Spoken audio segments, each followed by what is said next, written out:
silently at di nalimutang magpasalamat kay Coach Eldrew Yulo. Trending pa rin dahil sa natamo nitong tagumpay. Pinayuhan ito ng kanyang ama at ganun din ng maraming netizens.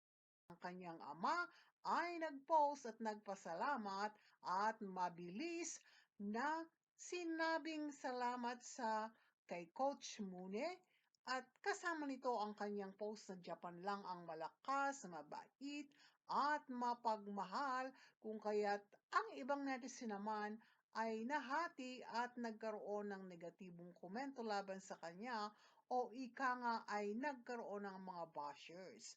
At ito namang napakarami nating kababayang Pilipino ay nagpahatid puro congratulatory messages sa Batang Yulo at hindi naalis ang mga payo o advices sa kanya na huwag sanang tularan ang inasal ng kanyang kapatid.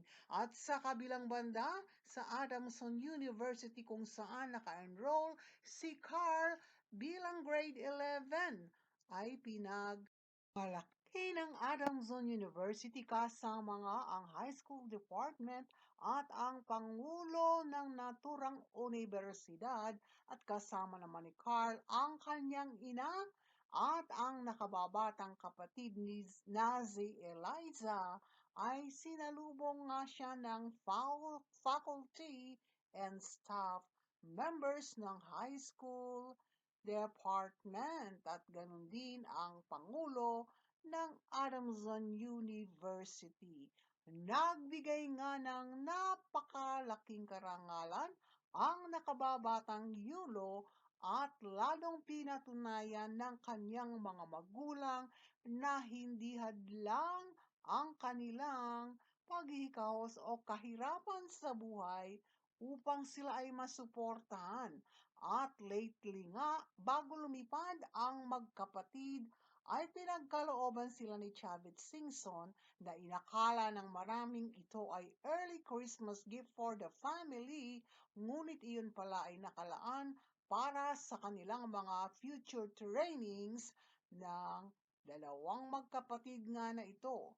At ito namang ama nila ay binigyan ng payo ang kaniyang anak na silently fulfill his dreams in the future at higit sa lahat, sila ay nagpasalamat sa Panginoon. At ito namang nakababatang si Eldro nga ay napakarami ang nakuhang unsolicited advices when it comes to projecting his attitude at higit sa lahat, huwag daw munang kumuha ng girlfriend. At iyan nga po ang pagpapasalamat nila kay Coach Mune ay hindi nila nakalimutan. Iyan lamang po at salamat sa inyong panunood. Hanggang sa muli!